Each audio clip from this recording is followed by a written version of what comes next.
Hello, one and all. My name's John Clare. I'm Roman Presh. And this is the Post Watch Post Mortem. This time round, we have just come from watching Astra, the 2019 Brad Pitt movie, and despite the fact that I knew of this film, but I didn't know much about it. I knew it starred Brad Pitt. I knew it was a science fiction-y thing, but outside of that, I knew nothing about it. Coming away from it just now, I thought it was fucking brilliant. It was a beautiful movie. Jesus, it was a very beautiful movie. So should we do a synopsis of the story if people doesn't know about the movie or doesn't want to watch it? You should. I think you should. No. You should watch it. It's on Disney Plus. Definitely watch it. It's a good movie if you're interested into good visual and if you like science and stuff, because there's a lot of interesting. Like some could like it's very. Grounded for the most part movie, and it's very it's very slow movie. It's a very but like it's very deliberate, very slow, and it's about like a relationship with the son and the father, the missing some religious connotations to it as missing well. father. Are we alone in the universe? And it's also it's more of a movie about mental health. Mental health or mental capacity. Isolation. Or you're like not like mental capacity, and you're like pushing on further than to your brain, like you can psychology can, like you're like going into the limit. Could be the limit of space, the limit of your brain, of your self, of your feelings, stuff like it's the pushing to the limit. And it's a pretty cool movie. I like the visual. It's set in the near future. That's how the movie. Why wouldn't you say near? Maybe the next. That's how we start. Century. Near future. Yeah, it says near future, but so it's futuristic, but everything is similar. Everything. It also from the look, the film is like shot on 35. I don't know if it's the case. If it's shot on 35, it could have been most of the scene. And it gives a 1950s look to like golden era of space. It's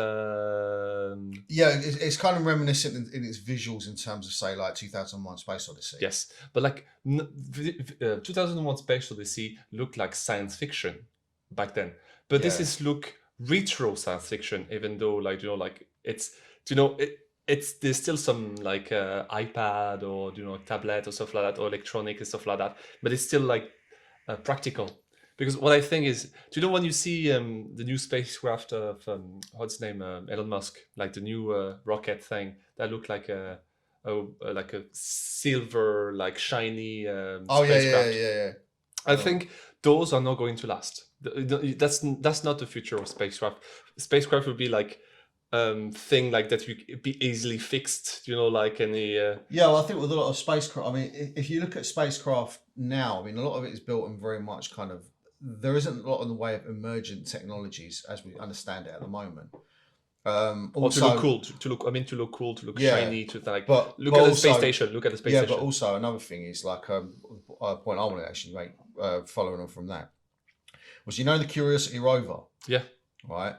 Do you know what computer chip that's running on this CPU? The Curiosity rover we're talking about the rover that's on Mars. Yeah. Yeah. Do you know what's running there? No. A bloody Intel Pentium 2. Yeah. Right, from the 1990s. Because the thing is, if you're going into space, you want something that is reliable. That is going to work. Exactly. That's the thing with Russian technology. It's the joke that American space astronauts need a pen that can use ink in zero-G upside down. And no problem. The Russians brought a pencil. The Russian brought pencil, and it's for that still from today starting to change, that we use Soyuz rockets to send people to the International Space Station. Well, we know what that is because they know it works.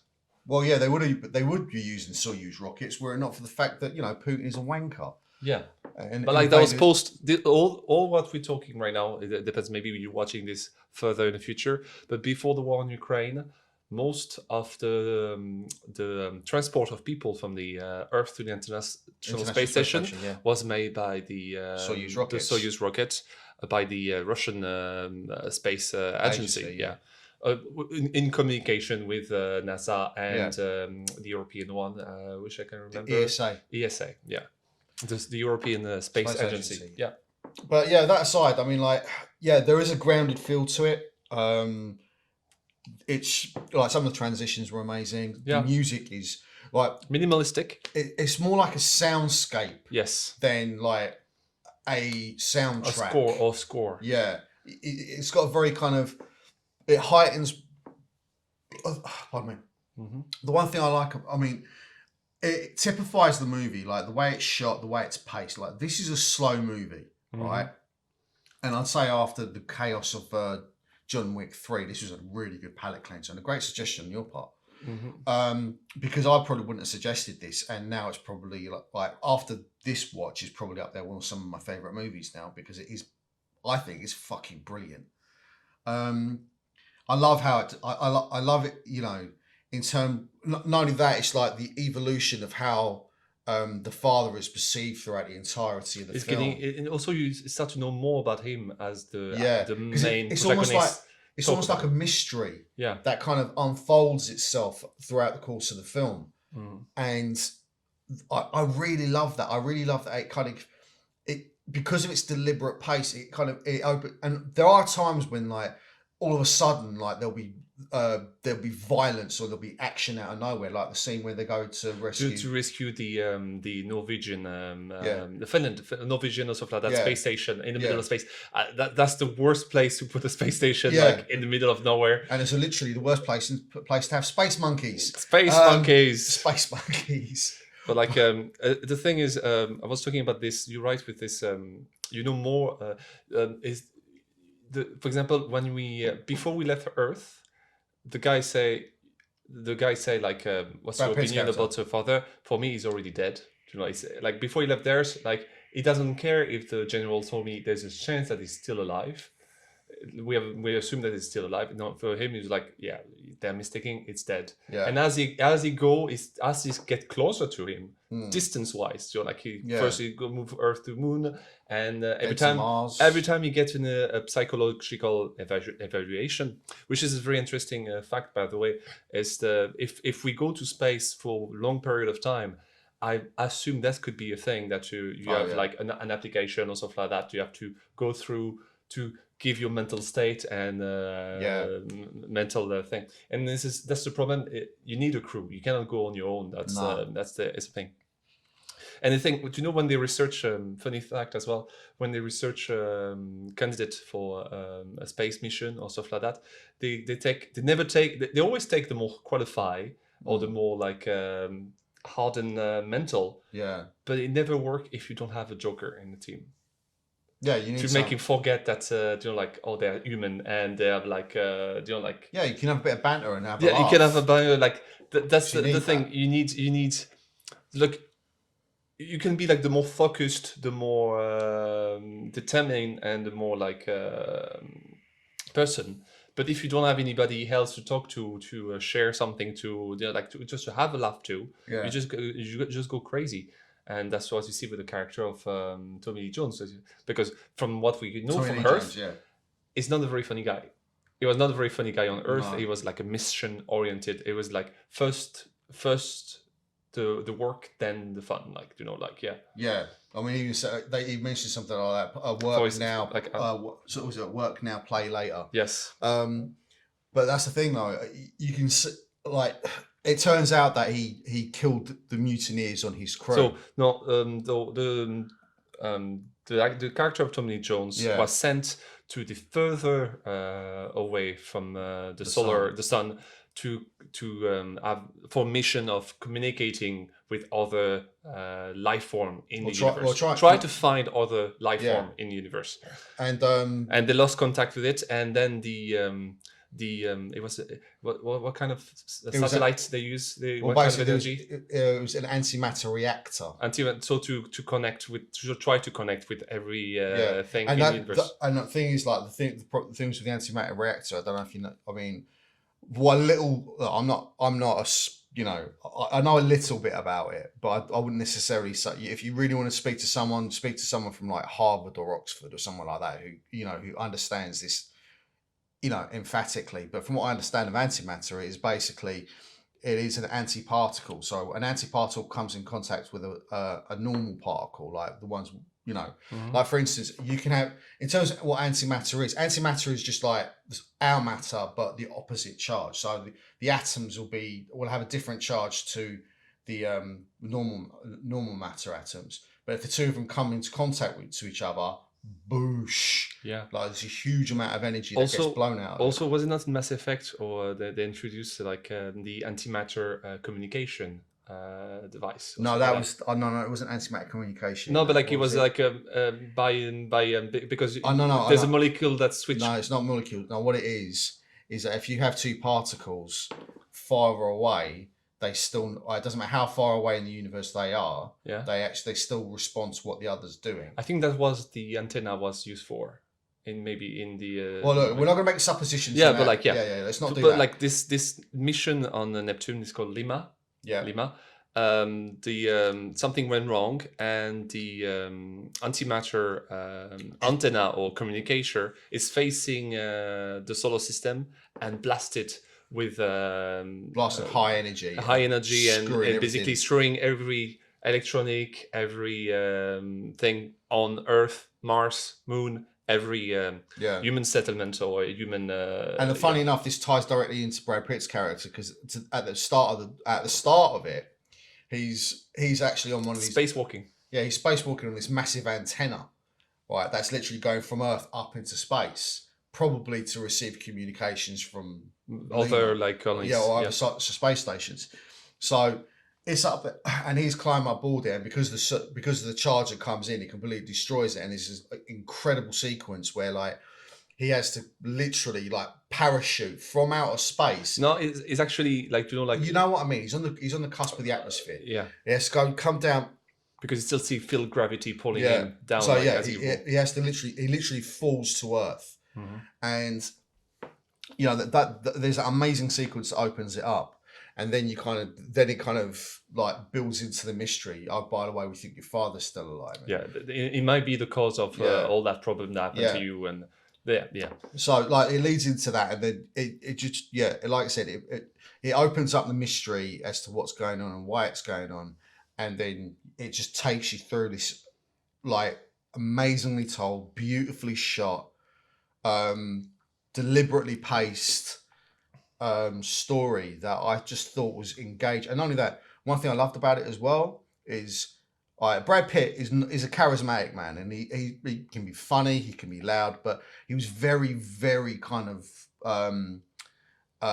stoic throughout this. He's very kind of withheld, and that was his character, and I thought he played it fucking amazingly. I mean, you just got to look through the cast. I mean, you've got Brad Pitt, Tommy Lee Jones, Donald Sutherland, Ruth Negga. Who else? There's some pretty big names on here. Liv Tyler. There is some, I just, wow. From beginning to end, I just thought it was just a phenomenal film. Mm-hmm. Me too. It's funny, there's a lot of callback of a different thing. For example, when there's a scene that Brad Pitt and the monkey, and you have to fight the monkey in the space thing, and I think it's kind of a similar scene as well when he tried to sneak inside of the spacecraft that was going to Neptune. Yeah, that was going to. This is a bit of the similar scene, and he's still there, and the monkey changed into the other astronaut who failed to listen to him.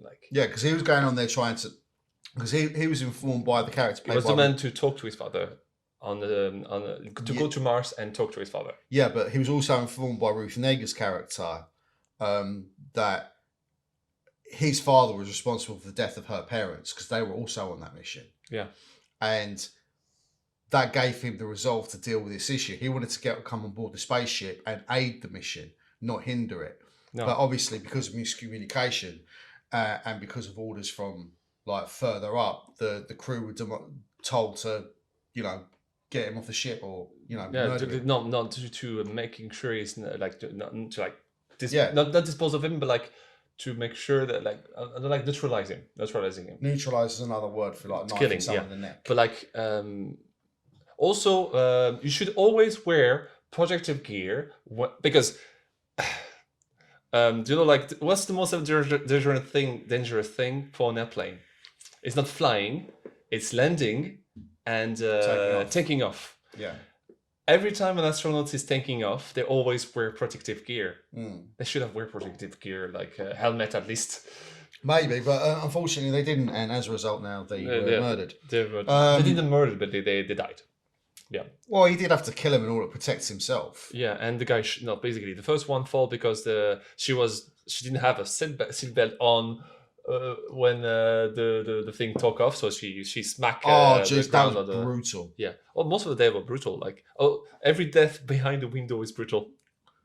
Oh Jesus! Yeah. Why he dealt with the monkey? Depressurize. Yeah, he depressurized the monkey and he just exploded like this. Pops like a balloon. Yeah, like it's funny in space movies, you know, like they always like separate the. I thought he was going to separate the module he was in with the monkey. To like, it's something they always do. They separate the thing. No. There's way worse than that. You just depressurize it and, like this, and you don't lose the compartment or anything like that. You're like, just remove the air inside of there.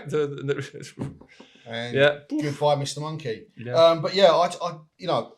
So yeah, despite its deliberate pace, there are. I wouldn't say there's moments of action, but there's moments of violence. Yeah, you know, very much interspersed throughout the movie. But when to counterpoint our conversation about John's Wick, where it was just like action, violence, murder. And murder, action was like intense. Like also talking about the moon attack, the pirates attack. Yeah, but the point I'm making is that especially in a film like this, when there is a moment of violence, when there is a moment of action, shall we say, it has much more punch. Yeah. Because what you're doing is like your expectation throughout the film, deliberate.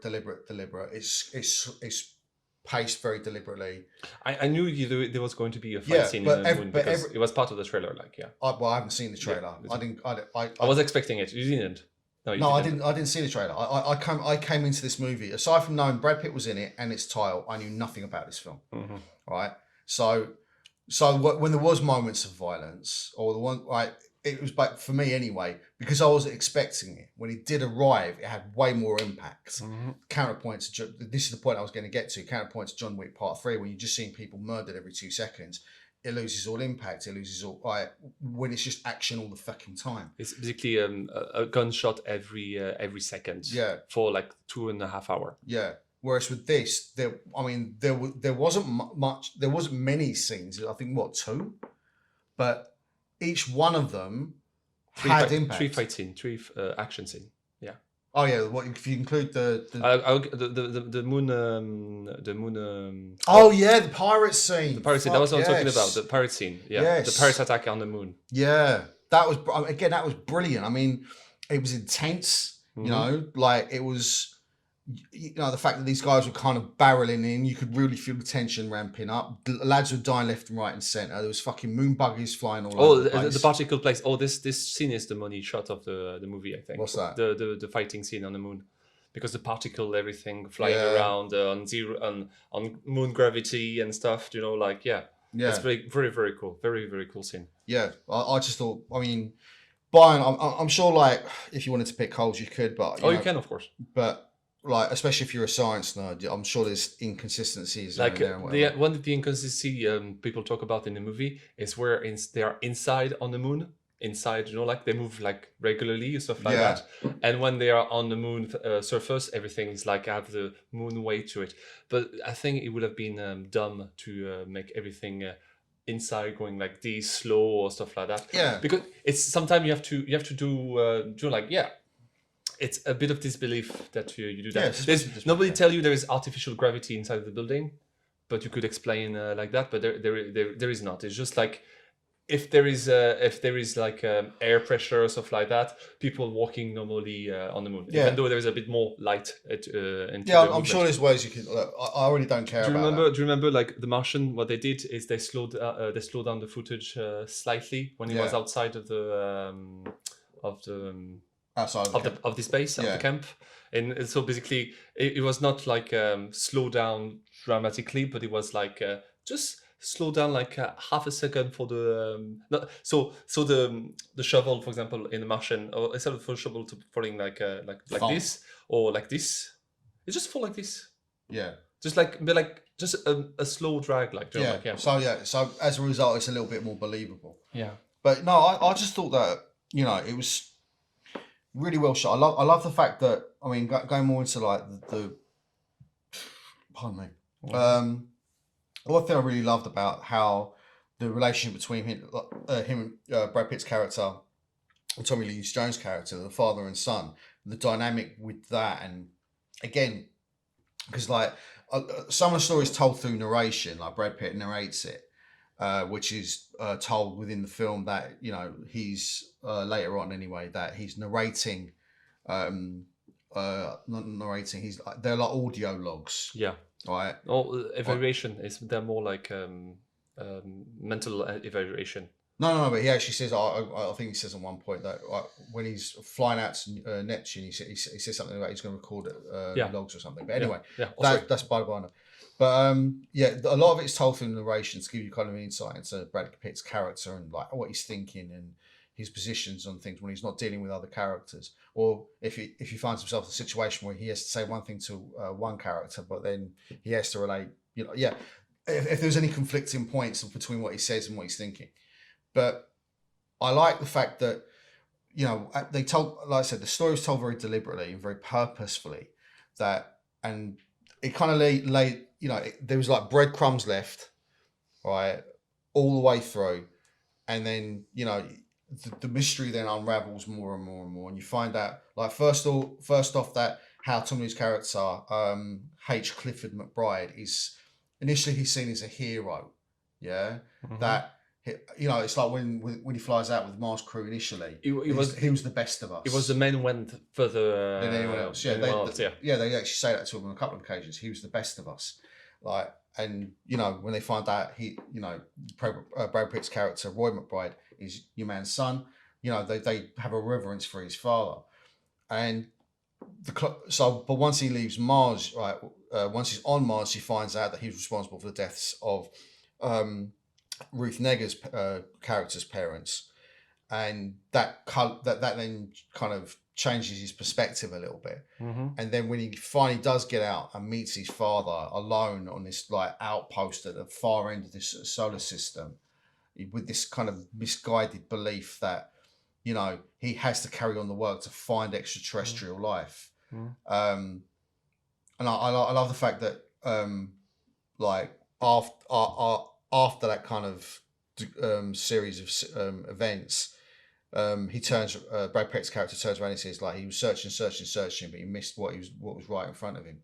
All the planets that he scanned, all the planets that he photographed, they were beautiful. They were beautiful, but they were barren. And what he even says to him is like, you found what you were looking for. It's like, we are on our own, you know. And I quite like that. I like the fact that it was, you know, it was not just a story about Brad Pitt, but it was a story about Tommy Lee Jones's character, and like how your, not only does like Brad Pitt's perception of him change, but your perception of him changes throughout the course of the film until you finally get to meet him. And then when you meet him, you see this kind of sad, ramshackle old man at the end of the alone at the end of the solar system. Actually, you're right, like because like the movie starts with this man being a hero, a monument. Basically, is reason because we went so far into space. Yeah. And then we realize it's just that man that suffer a lot, and it's not. And it's caused suffering. It is not well. psychologically able to move on. No. But like, it's funny because, you know, like it's also its evolution on his father's side as well, because as first Brad Pitt character, his father is a hero and he's so great, and he will never reach the same. He will never live up to him. It's out of reach. His father is completely out of reach. He is from another planet, or like is so far up there. Yeah. But as he got closer to him, he realized how human he was. Yeah. And to me, that's a great way to think about things. Like, you know, when I was a kid, I've had a very, shall we say, tempestuous relationship with my father over the years. but when you're younger, you tend to, it's like, I don't know, this silly thing about, oh yeah, my dad's harder than your dad, my dad will beat up your dad, yada yada yada. But then as you get older, you tend to less idolize or put your parents up on a pedestal. You realize them as being human. And you see the flaws in their character, and you see the kind of people they really are, rather than the kind of idealized version that you have. And I think this is a great. I think it tells that story wonderfully.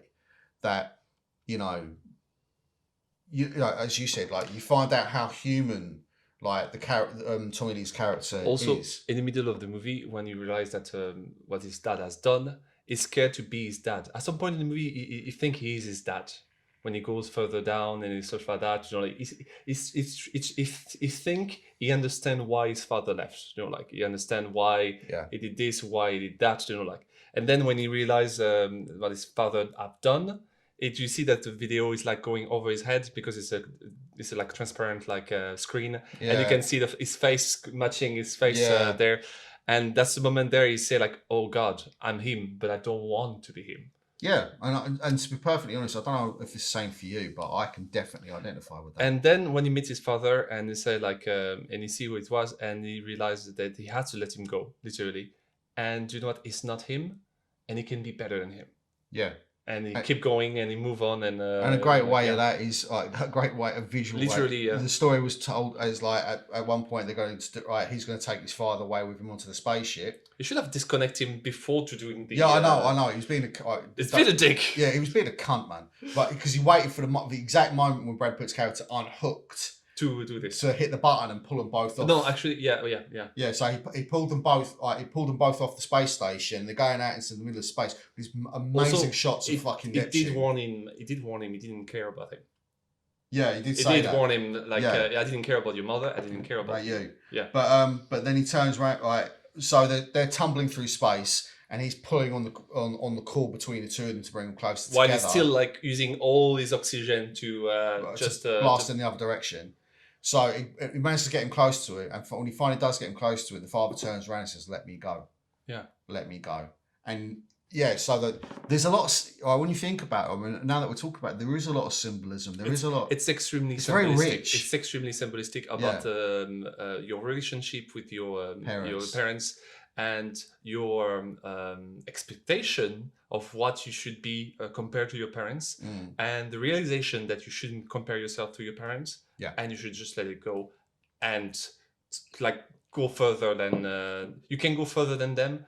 And you don't have to copy everything they do. Like, well, I think that's because at the end he stayed on Earth. Yeah, he just did what his father didn't do. Yeah, he went connect back with somebody else. Yeah, he went back to home and sort of tried to reestablish the relationship with his estranged wife. Which he didn't do. Establish his relationship with his mother. Yeah, yeah. I mean that—that's what I love about it. I mean, there's so much. I really love it. How rich it is. How kind of like how. It tells all these very simple stories beautifully, and I mean more to the point. I mean, in terms of how beautiful it is, it's a beautiful film. The shots are obviously, you got these shots of Jupiter, like these fleeting shots of Jupiter and these fleeting shots of Saturn when he's on the way to Neptune, and then when they're in Neptune, and everything's got this blue cast to it, color like red Mars with this yellow and red, lit moon. and Mars is like. Can we talk about the design of each places? Yeah, go. First of all, Earth, it's very 90. It's very like golden era space. It's a retro future. It almost went. It's like we went in the future and we went back into the 50s. It's like very shaped wood, and it's got a retro futuristic. Also, it doesn't help that the film was actually shot on film. All the movie was shot on the what do you call it? The Arri Alexa? No, but like it's on film, like 35 mil. Oh, 35 mil. Thank you very much. Everything was shot at 35 mil, so there's that greenness on it. All the color are a bit discolorated. Do you know, like there'll be a greenish, chromatic aberration, yeah. And they love to play also with lens flare to make that like circle shape of planets, basically. Yeah, but they did that beautifully. There was one time they used the lens flare deliberately. Yeah. Right at the beginning. No. It's at the end. It's near the end. Right, near the end, when like after Tommy Lee Jones has cast himself out in space, like he's thinking like, what do I need to like? Should I? He says that should I bother carrying on or words to that effect? Then he decides he's going to. Then you look so the camera slowly moves and it moves up to the to a pinpoint of light, right? And then which you're assuming is either the space station that he came in on from Mars. So and then what he does then it moves down. And it's almost as the light lens flare, it points directly down to the spaceship that he needs to get back to in order to grab himself a shield so he can get the light to just follow. Yeah, it's just like man, it's just some really amazing little touches. But like the look is very like then he has to go to a commercial flight to go to the moon, so it doesn't raise suspicion. Virgin Atlantic, yeah. And basically, what Virgin Atlantic? Virgin Atlantic, yeah. And it was funny because in his room before he go, there's this video telling him what happened if you have to land like outside of the landing area on the moon, and that's what was on the background. And when they go to the checkpoint, you see people with like suitcases and stuff like that, and like question what they do, like the custom, like So they have like physical checkup and stuff like that, and you see like kind of airport kind of thing, but like there's like shops of section of people like getting ready to embark into the spacecraft. Yeah, and it was very funny that like it's to have like a visualization of what could be the commercial space industry. Like and there's the captain said, like the captain at the beginning said, "Oh, welcome to my spaceship," and stuff like that. Yeah. And all the steward. And at some point, he asked for a pillow and a blanket, and he asked her like for $1,000. No, $125. $125. And the thing is, when you think about it, it's like that's a lot of money. But no, this is in the future, inflation. No, $125 is probably what you pay for a Mars bar. Also, maybe it's a lot of weight, a blanket, and maybe but at the same time, maybe, but also like again, inflation. Think about it. Yeah. Like a Mars bar when I was a kid was like 30p. Now it's about €1.50 for a bloody Mars bar. Maybe you're right. Maybe it's inflation. Yeah. Maybe it's inflation. So what will now cost you $5 will probably cost you about $100 in whatever year that's set. Yeah, and then you arrive on the moon, and what you think was like very something military, very like NASA, very serious. No, you see kids like taking picture with a cardboard alien on the moon, like space kid, not space kids, sorry, but like tourists, like school kids and stuff like school that. trip, school trip, an excursion out to the moon kind of thing. Yeah, that's very cool. That while the moon is also there's kids and school trip, while the moon is like an open war zone apparently. Yeah. So obviously there's parts of it that are safe to be in, but there's parts of it like apparently they said in the movie there is like a conflict on territory on the moon and stuff like that. You know, like probably China, Russia, or whatever. Whatever in this picture. They don't talk about other country in that picture. Like, not really. You see a Canadian flag, you see a French flag or German flag. You kind of see like the United States and the Allies, but they never show any Russian, any Chinese. They don't want to put their fingers into that water. For example, the people that attack them, they're not named Russian or Chinese. They're pirates. Yeah, they're pirates. They're private contractor or So there's a lot of like really interesting aspects to this film that I really really enjoyed. And then they arrive on Mars. That's you see that's an old colony. Because everything is dirty, there's graffiti and stuff like that. Like you see that people have been there for maybe too long. Like yeah.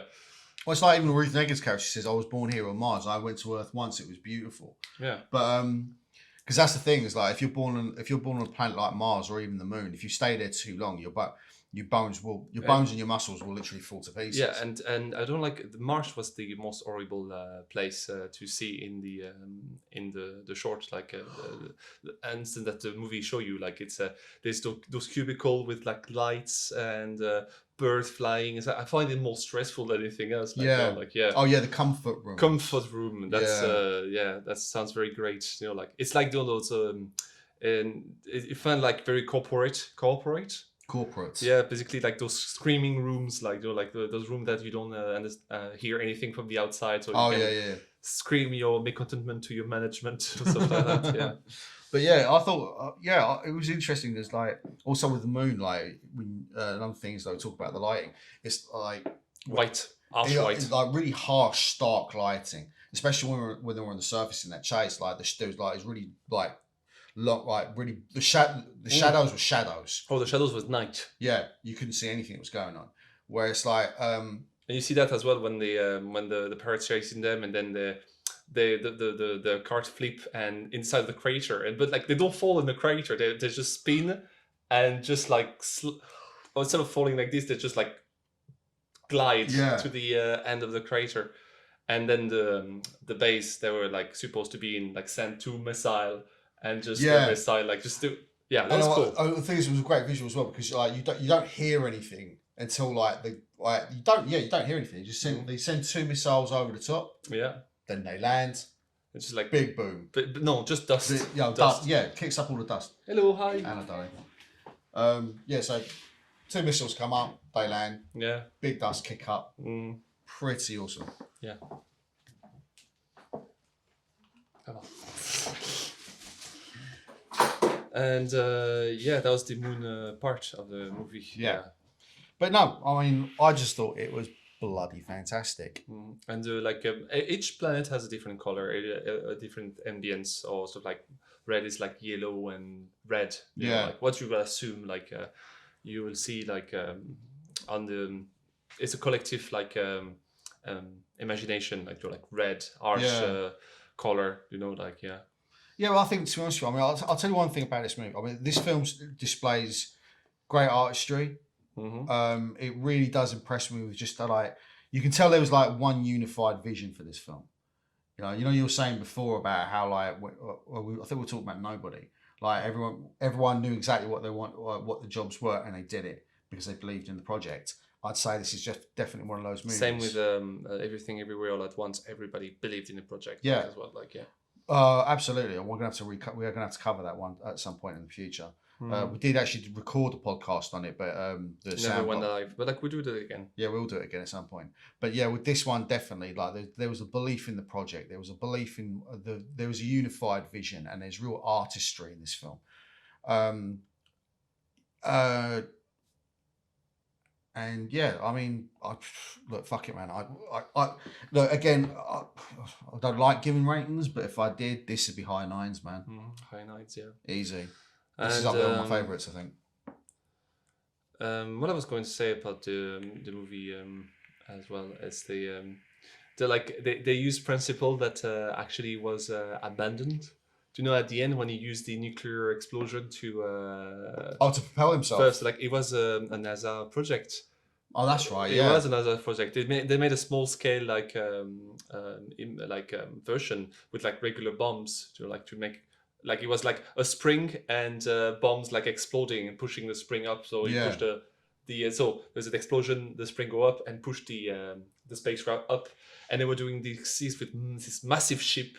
Massive, and the nuclear explosion would basically like propel like the thing, and it was abandoned because of the fear of nuclear after like fallout after like when this there was this after World War II there was like this thing, nuclear is the future, we put the nuclear everywhere, stuff like that, and then we discovered that actually.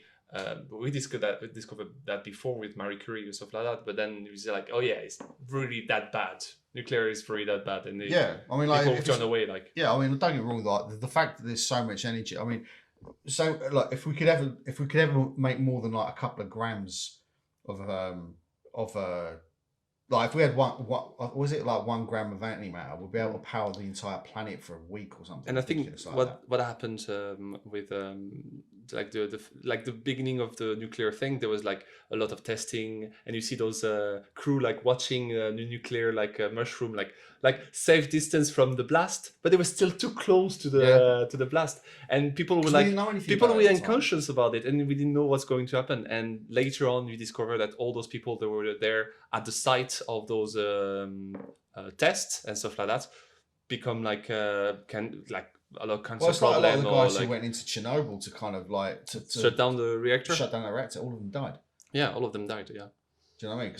Because of the nuclear exposure. So yeah, I mean, but in terms of like, yeah, that's a really interesting thing. Like, I don't know, I you know, fuck man, I mean, And also, like, it also is a story about like, you know, you need that madness in people. Like the father, like the Tommy Lee Jones character, you need those people, those mad people, to go further and further. Like, but the problem is, like, you know, Tommy Lee Jones' character, when they're like Christoph Columbus went to the ocean, like he said, like, the Earth is round.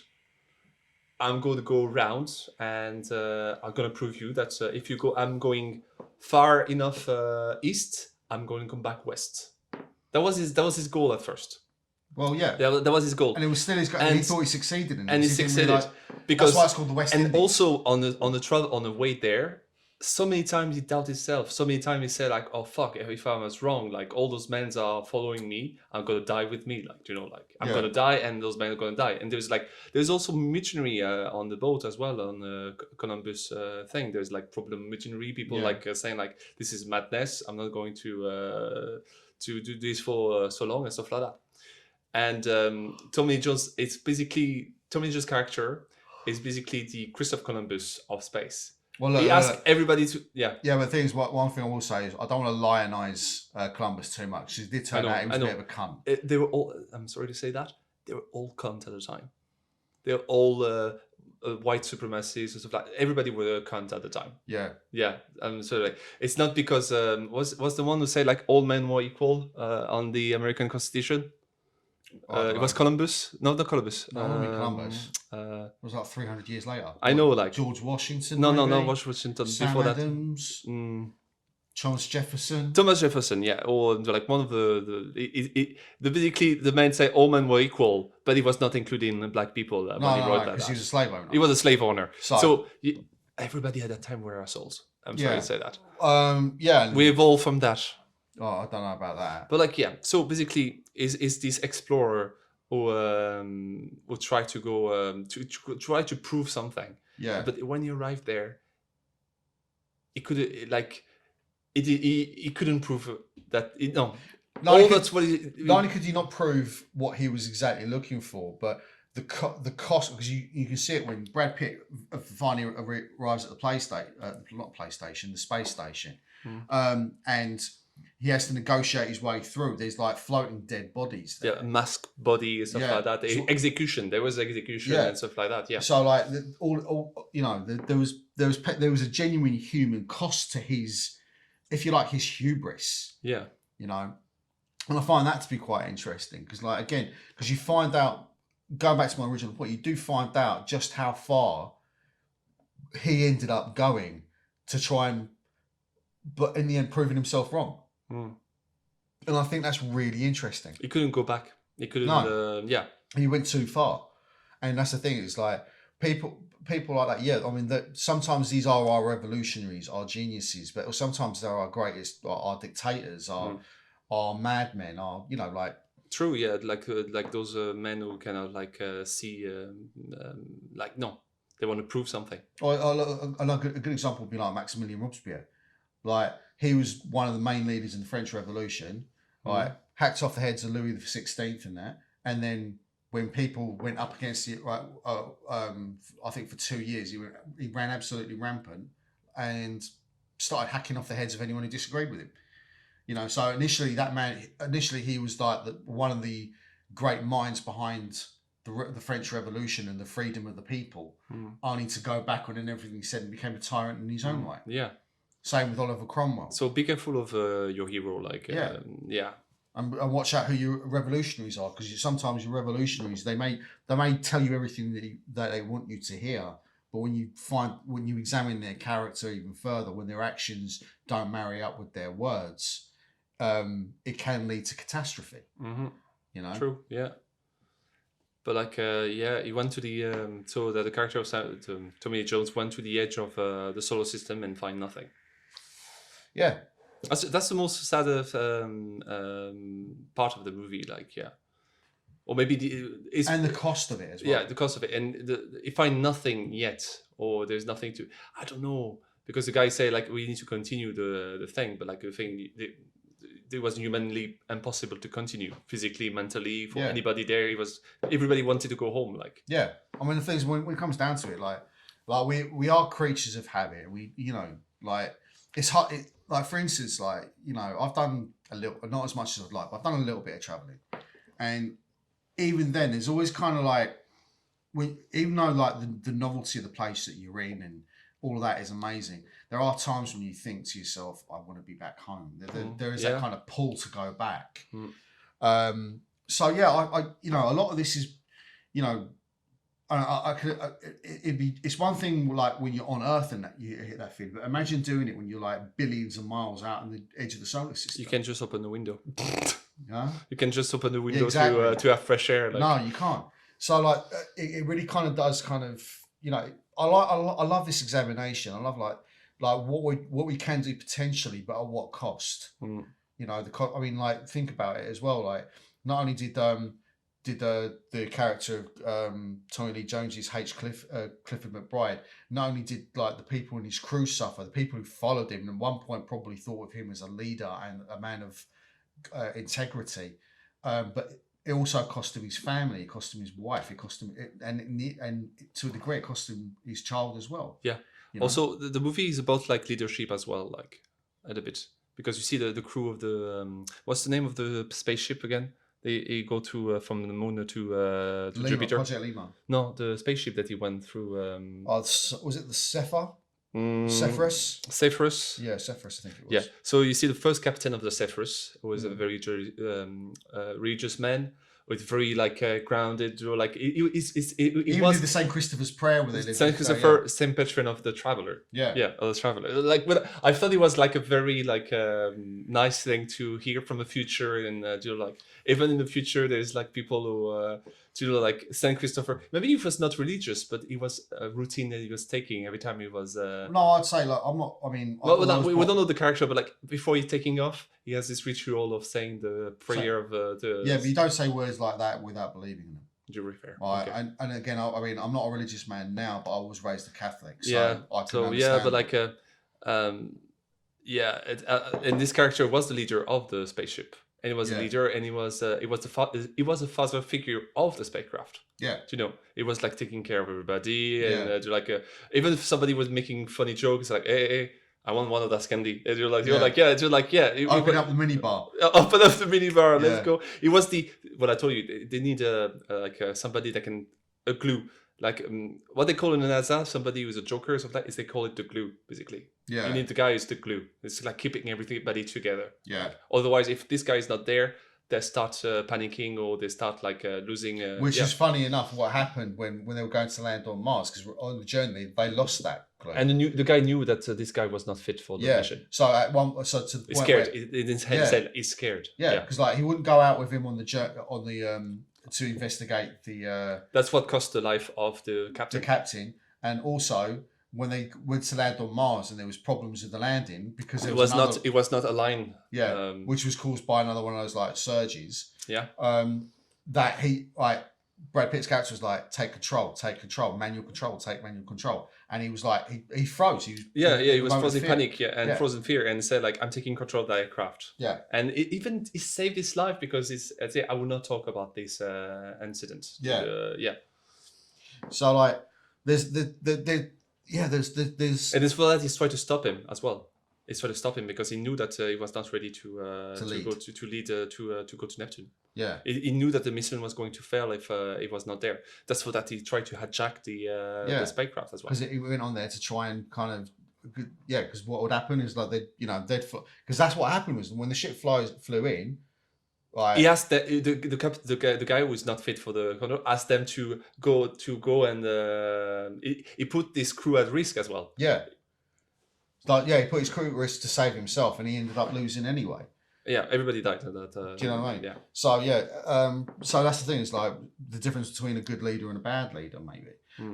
There's a lot of interesting layers to this. There's a lot of interesting little subtext that you can read into it. I think it's a really rewarding film that allows you to do that. You know, you can look at it on surface level, but the fact that if you really examine it, it rewards you for doing that. I think.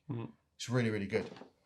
With some like movie like John Wick and stuff like that, there's nothing to analyze sometimes. Like the first one, there is a little bit, you know, but like as they go on, like we talk about, like you start to lose that reflection and that's why I think this film was an excellent palate cleanser, because like, you know, it's nice to come back to a movie where there is that thought and artistry. It isn't like, yes, obviously, like I railed on executives before in this podcast, and I probably will again in the future. But you can tell with this one, obviously, I'd say because Brad Pitt was an executive producer as well.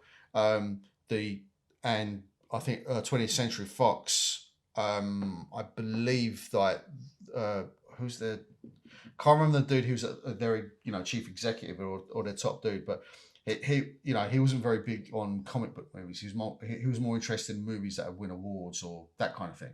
Yeah, and you can tell movie that already have a success. Like. Well, no, films that will be not just like commercially successful but critically successful. And I feel that, I don't know what the critical reception of this film was. Apparently IMDb was rating it 6.5 out of 10, which has been bananas to me, because I rate this high 9s. It is that fucking good.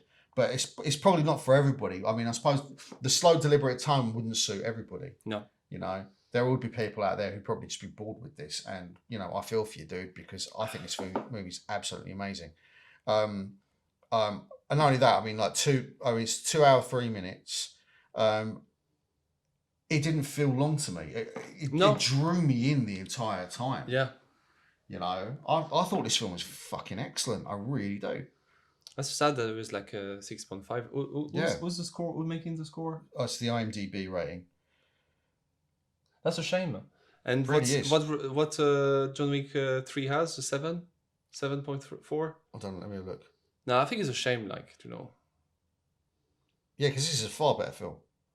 Let's go back. Lower budget. 7.4. Yeah, 7.4. No, not even John Wick close. Doesn't deserve 7.4. No, it doesn't deserve 7.4. But things... You need to go back, seriously, people, you need to go back to John Wick 3. And sometimes you have to remove the Google of explosion, kill, bang, bang, stuff like that. Yeah. And if you think too much, I know, sometimes you want to watch a movie, you want to disconnect and have good fun. Yeah. There's some great movie like that. There's some great movie like that. Yeah. For example, we watched the Unbearable Weight of a Talent. Unbearable Weight of a Talent. It's a movie you switch your brain off and you enjoy the ride. Avengers Endgame. It's also some Marvel movies, not all of them, especially lately. They've lately been crap, but some Marvel movies are fucking awesome. They're great fun. I love Guardians of the Galaxy. Okay, there's a little bit of the first two. I haven't seen Volume 3 yet, but I love the first two Guardians of the Galaxy movies. Also, maybe people would not like it because it's a bit of it was produced by Brad Pitt. And Brad Pitt is the main character in it, and it's like 2 hours of Brad Pitt. And I suppose some people might say, "Oh, it's pretentious." Pretentious, but look, sometimes you need a bit of fucking pretension, man. You need. And I'm sorry, John Wick. John Wick is all about John Wick. It's all about Keanu Reeves in the movie, and he's also a producer of the movie as well. Yeah, I mean, and again, I love the first John Wick. I've said that before. I adore the first John Wick, and I would. Again, score that in high 9s. It's just unfortunately the second and the third I wouldn't score nearly as high. With this, I think that 6.5 rating. That's fucking stupid. I think that people are scared to think. Like there's movie where you think, and there's movie that you don't think, and there's movie you have to do both. For example, I think that Everything Everywhere All at Once is a movie. If you don't think, you're gonna have a great moment, and if you think, you're gonna have a great moment as well. Yeah, but I was talking about Lewis about it, and he didn't like Everything Everywhere All at Once because it was too much. It was it's not for everyone. It's a ride on a roller coaster. Yeah, and I enjoy. And if you don't like ride on a roller coaster, it's okay. So basically, yeah, Ad Astra is not it's a bit of a ride on the roller coaster, but it's a slow ride with a bit of some time down thing and stuff like that. Yeah, basically it's like long and deliberate, bang. And the tension, and you can create great tension because, the moment when they were in a spacecraft going to the distress signal, I was like, for fuck's sake, there was like this POV moment, or you can only see the reflection of the corridor to the thing. I was like, oh fuck, it's gonna be like horrifying and stuff like that. Yeah. There's gonna be a jump scare in one of the corridors, stuff like that. And no, like like it was even that was slow and deliberate. Yeah. No, I mean, I thought this film was fantastic. 6.5 rating. I mean, I'm just out of curiosity now. I'm gonna go fucking Rotten Tomatoes. And everything. Let's see a similar like Martian. I'm gonna say the Martian on the MPB. Yeah, you did. Okay, you did that. I'm just gonna go. I want to go Rotten Tomatoes because Martian is a similar kind of. yeah. It's a space adventure, like there's less action, of course, but 8 out of 10 on the Martian. Ad Astra. This is interesting. Rotten Tomatoes. It didn't win the cinema. Listen. Tomatoes, Rotten Tomatoes, the critic score is certified fresh at 83%. The audience score is 40%. It was not seen in cinema. Yeah, I find when it came out, I think it came out in the beginning of COVID as well. No, it came out in 2019. It came out before COVID. Before COVID. I find that really interesting. The dissonance between the audience and the... Yeah, but like you can see, like I see from the thing, Ghost in a Shell is like 51 on the audience score. Like, yeah, you should never follow the audience score. Well, no, I think in fairness, you should not. I don't know. I think, to be honest with you, like if the two are in syncope, it's a great movie. Then it's a great movie. Like if the two are out of tune, like they are, like Ad Astra is 83%, 40%. That's interesting to me. I love this film, but I can understand why people may not like it because of its deliberate pace, because some people might see it as pretentious. It's understandable, I don't think one is right over the other. I think both of them are equally valid scores, and I think the fact that there's this much of a dissonance between the two, I think that's quite interesting. I'm not going to turn around to people and say, "Oh, you're wrong for not liking it." Look, art is subjective at the end of the day. Not everyone's going to like everything. No, of course. So I'm not going to turn around and start like lambasting people because they don't agree with me. If they don't agree with me, they don't agree with me, and that's fair enough. I really enjoyed this movie, and I would genuinely give it really high scores. But I just think it's a bit of a shame that the audience didn't resonate with it in the same way that the critics did. No,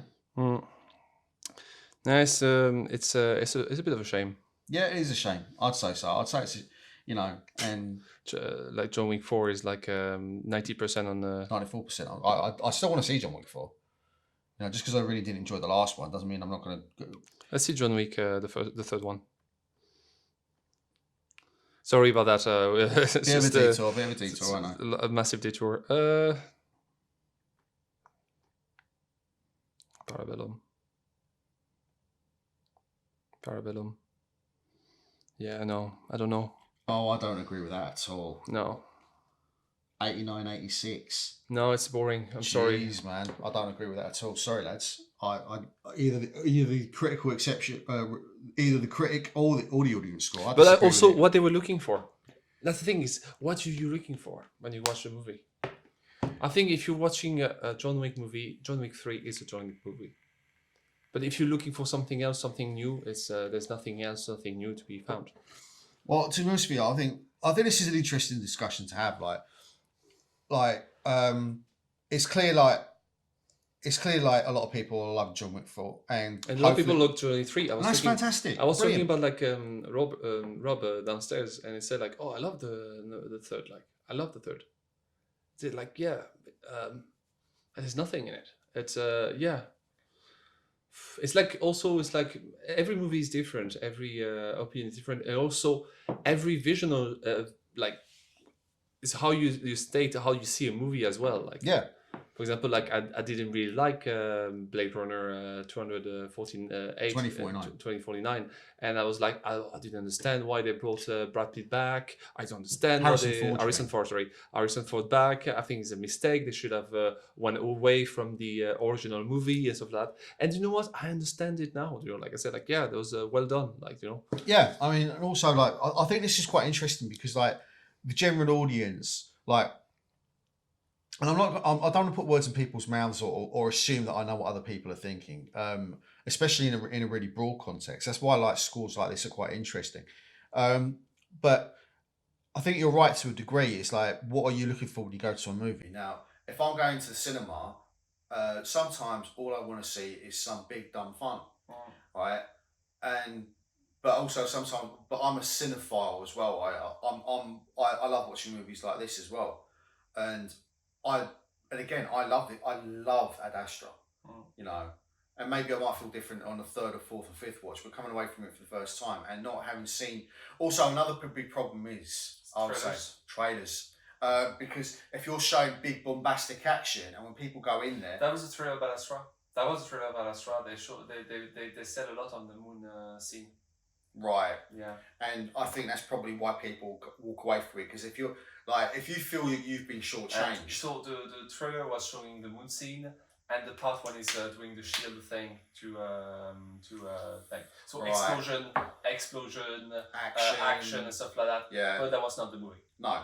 And I think that's, you know what, if I walked away from that film seeing, you know what, it's probably a good thing I didn't see the trailers. No, don't watch trailers. No, it's not don't watch trailers. It's like, if you're going to watch a trailer, don't allow yourself to think that that's the film, right? Because I think marketing departments get a bit carried away with themselves. Also, it's a different company usually make trailers. Yeah. Yeah, and what... They're never the sometimes the director has nothing to do with the trailer that's been made for the movie. Unless Christopher Nolan, because apparently he's very meticulous with that. I'm sorry, but we should do like a review of trailers, or do like a... best trailer. Worst movie, best trailer of all time. And for me, the Christopher Nolan movie, what's the name again? Prometheus. Best trailer of all time. No, not Christopher Nolan. That's Ridley Scott. Sorry about that. Prometheus, best trailer of all time. I was so hyped when I saw the trailer. That movie fucking sucks. And the movie sucks. It's so bad. It's a lot of fun. Like, the problem with trailers is sometimes they show you everything in the movie or all the best part, and you just left in the cinema or in your home with an empty husk. Like, you said, like, oh fuck. Yeah. All those great shots, I saw them before, and I'm not interested by the movie. Or anymore. like when you watch, like, sometimes when it comes to comedies, like they'll show all the best jokes in the trailer. Yeah, so you only know them. Yeah, so you've already laughed at the good jokes in the trailers, and by the time you get down to watch the movie, they're all you're seeing is like the B and C material. Yeah. You know. So yeah, I mean, I could probably understand why people walked away from Ad Astra feeling cheated. Yeah. To a degree. And you know what? I'm actually going to rail on marketing departments now, because fuck you. I'm really seeing this thing now, right, and talking about how the trailers missold the film. Right. I can understand why people walked away from this really annoyed now. And why they gave it why it's got such a low rating on Rotten Tomatoes. Because if I went in there thinking, wow, this film's going to be all going to be explosions and non-stop action, then I walked away from it with this kind of very different movie, I would be pissed off and cheated.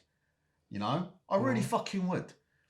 So no wonder people came away from it feeling like really annoyed. Because marketing department, it's like, for instance, in Marvel movies when they fucking insert scenes that aren't even in the fucking film. Yeah.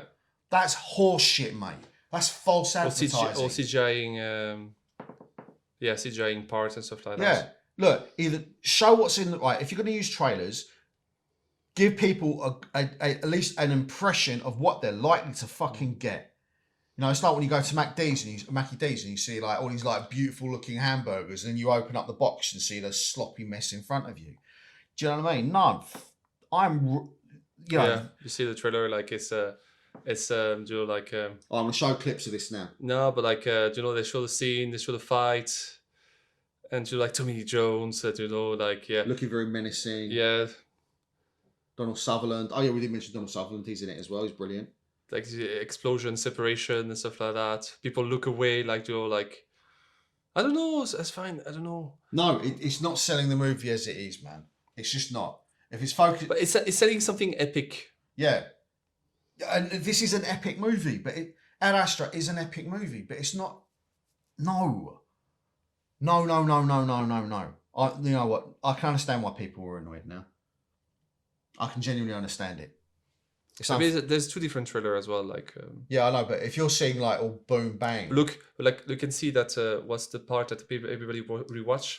Everybody rewatched the scene. This scene. Yeah. Yeah. So everybody was saying that scene was like the movie. Yeah. But that's not the movie. No. So if I've seen that trailer, you can see on YouTube that the peak of viewing or stuff like that that's part of the trailer, that moon fight thing. Yeah. So and people wanted to see that fight, like. So and they were like going with the wrong expectations, and they walk away from it disappointed. And the problem also, you know, like it would be okay if that fight was at the end, and people was like, "Oh, I finally got that fight. It was amazing," and stuff like that. But it was at the beginning. They give it to you fairly early on. Very early on, like Which it's not a complaint. It's not like it's too early. But you know what? They should have never given us that fight in the. You know what? If they didn't put that fight in the trailer, people are having amazing surprise of that scene.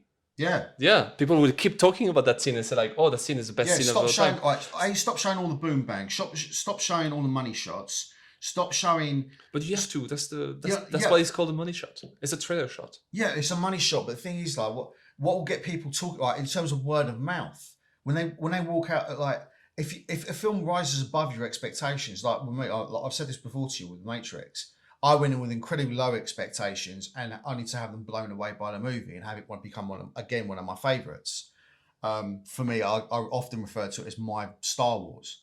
But when you're going in, like, there's a fine line to balance. I'll grant you that, right? But when you're swinging so far one way that you're actively misrepresenting the film, then of course audiences are going to walk out from it being really fucking annoyed. They're going to go to their friends and say, "Don't go watch this movie because it's boring." It's boring, yeah. Yeah. Or like, you know, like all those kids, because it's not a movie made for kids. Like, no. You know, like, no. It's very much an adult, thoughtful, deliberate film. It's an adult theme and it's an adult movie. Like, yeah. You know, again, Ad Astra, I think it's a fucking brilliant movie. But I can understand why. I mean, initially I was a bit puzzled by this, but now when you think about it, when you think about how the film was marketed, of course people are going to be disappointed. I appreciate, like I said, I think it's a fine line to walk, right, between not spoiling the movie, not telling the story of the film, but getting people in the door. But there has to be a degree of integrity and honesty with the marketing of these movies, because if you what you're doing is you're letting down excellent films. Sorry, let me get this off my chest. When you're letting down excellent movies by creating false expectations in audiences, and then when they go and watch it, they end up being disappointed by it. They'll justifiably so, might I add. And then they go and tell their mates, and then say, "Oh yeah, don't bother with that film. It's wank." Then all of a sudden, that creates that kind of like that kind of feedback loop where the film doesn't do well and doesn't earn the money it should be earning. I'm sorry, but marketing departments sort your fucking act out. That's in some movie. That's in some movies. And I don't think Ad Astra suffer from that, you know, because this shot is great and you kind of want to show it in the trailer, but it's not all the movie. No, this is the point I'm making. I know, but like, it's a fine line. I know. No, what I think they were right to put that scene in a trailer, but the problem is because they were proud of that scene and you want to show it. It is not the main movie, but you want to show it anyway. It's not a spoiler. The scene is not a spoiler. It's not a spoiler. There's nothing plot. There's nothing on the plot going on that scene. Yeah, no, that's not the point. No, but it does. The problem is... But sometimes you want to do something good and you want to show something like how cool your movie is or how beautiful it is, because that's one of the most beautiful scenes. You agree with me? The scene of the moon. And it's on the trailer. And you know what? It has to be on the trailer. But the problem is when you... sometimes you misguide by accident. I disagree with you on that. No, I think it would. Yeah. No, I disagree with you. And let me explain why. Right, if you showed that movie, right, if you showed it in the trailer as being the deliberate, thoughtful film it is, right, and left that out of the marketing, when people go in there, they were expecting it. It'll be like, "Oh my god, this is fucking amazing." Yeah. You know, again, you're setting up expectation. This is the point I'm making. It was not an action movie. No, it's not an action movie. I mean, if you're showing 90% of your trailer on one sequence, and then an audience member, like, again, if I'd seen that trailer, now I'm lucky enough not to have seen any trailers going into this. I knew of the film's title and I knew it starred Brad Pitt. Aside from that, I knew nothing about it, right? Now, if I'd have watched the trailer beforehand, would my opinion of it be as high? Yeah. Maybe not. maybe not. See, this is the thing. It's like, this is what you... And if you're going in and spending money at the cinema, it's one thing like on streaming, like what we're doing. But if you're going in and spending 25, 30... €12, Well, a ticket plus your concessions and everything else. On a plus one as well. Or you pay €24 for a ticket. Yeah. And you don't have the movie that you're expecting. It's for that maybe the audience... and I'd say they're justified in feeling like that. Yeah. Because the marketing departments are fucking... what they're doing is they're mis-selling the film. There's another movie we need to drive as well. And also problem with the trailer as well. That will be the next movie, actually. What's so that? you were saying, sorry. What's going to be the next movie? Our next movie, I know that our next movie we're going to watch. Okay. And it's also the same problem with the trailer thing. Okay, we'll come back. Can you wait? I'm just going to... No, don't do it yet. Don't do it yet. No, I just want to check on Rotten Tomato what his score was, because that's also a very good movie. Don't show me yet. No, I'm going to show you.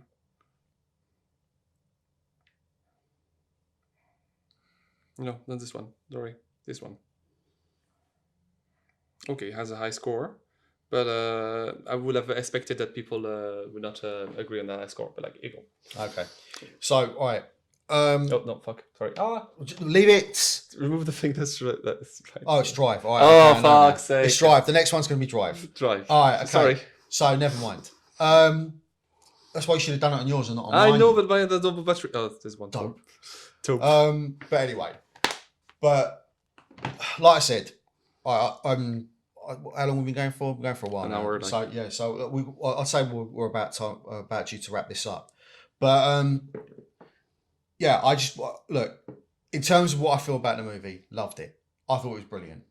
Right. Yeah, beautiful movie. Beautiful film. And now seeing like the scores and then like the marketing, I feel this film was badly underserved. And I'm really fucking annoyed about that. Yeah. I'm pretty sure the director or the producer of it were a bit disappointed as well. Because Because again, the problem is like this film should have made money, I thought. But the problem is, if you missell a movie and you disappoint the audience, that word of mouth becomes toxic. And that's the problem with the modern cinema industry. People think that's not what people want. It's not the point. It's always been the way with the cinema industry. Yes.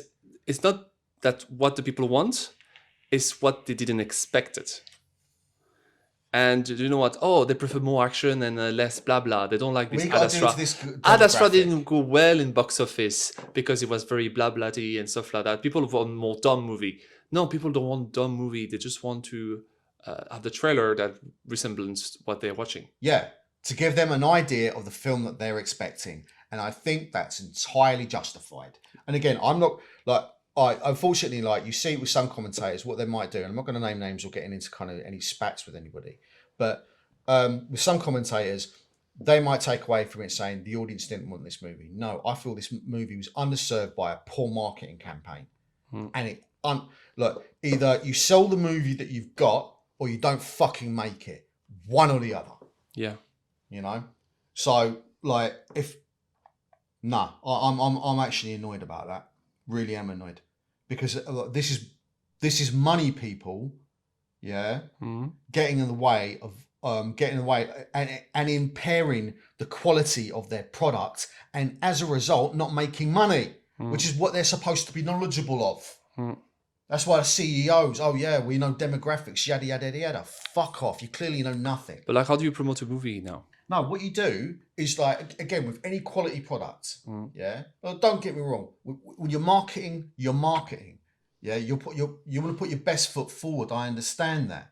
But what you want to do is you want to sell that product to the people you expect, right? You want to show at least, have the integrity and the courage to market your film for what it is. And not try to trap people into your movie. Yeah, don't try and con people into going into the film. You know what I mean? Hoping that they might like it. Coerce them. Yeah. Hoping that they might like it or they'd be surprised, That's what happened with Drive, for example. Drive has a very Fast and Furious trailer to it. Like all car scene, all car chase and stuff like that. And you know what? There's only 2 car scene in the movie. And all the movie, I won't spoil the movie, but I'm spoiling the movie by talking about it. But it's one of my favorite movies because I was extremely surprised when I came in because it was not what I expected. But I was like extremely surprised by it. Yeah, All right. Well, don't mention too much on Drive just yet until next week. And again, lads, look, if you're coming to these and expect us not to talk about the film, then what you're doing. This is not a film review channel. We're not trying to it's not actually not a review. It's not a review. We're talking about the film that we've just watched. If you've seen it already, great. If you haven't, well, that Post Watch Post Mortem. So those movie are already passed away. Basically, passed away. I mean, like they're long been released they were out for a long time. Like all the films that we've talked about are on streaming. Yeah. They're available. Like I mean, it's kind of the worst time ever. Like because all the streaming services fighting for who has the thing, and then you have to subscribe as well. But all those movies, whatever you want to do, how do you want to watch it? All those movies are available to you. Yeah, exactly. All the movie we're going to talk about are available in your country at least. Maybe we're going to watch movie that will not be available in other countries. Who knows? Maybe we'll get a VPN sponsorship at some point. VPN. It's anyway. John's Darkart VPN. John's Darkart VPN. No, not yet. No. Anyway, we'll round it out here, guys. So that's Ad Astra. I loved it. I loved it too. I tried not to put a rating, but I think it's like my rating is always like a bad movie, an okay movie, an enjoyable movie, a good movie, a great movie. This one is between a great and a good movie. In that spot, like I would call it a great. Actually, I'd say that's probably. I don't know where I put it in my top 10, but I would definitely. I don't have any top movie, but Well, the point I'm making is I don't know where to go in the top 10 of my all-time movies, but of the films that I would go back and happily watch again, this would definitely be one of them. So I can't rate it highly enough. Okay. So anyway. That's been it, guys. Thank you very much for watching. This has been Post Watch Post Mortem. I've been John Clare. And I've been Roman Fresh. And we'll see you next time. Bye-bye. Bye. Well.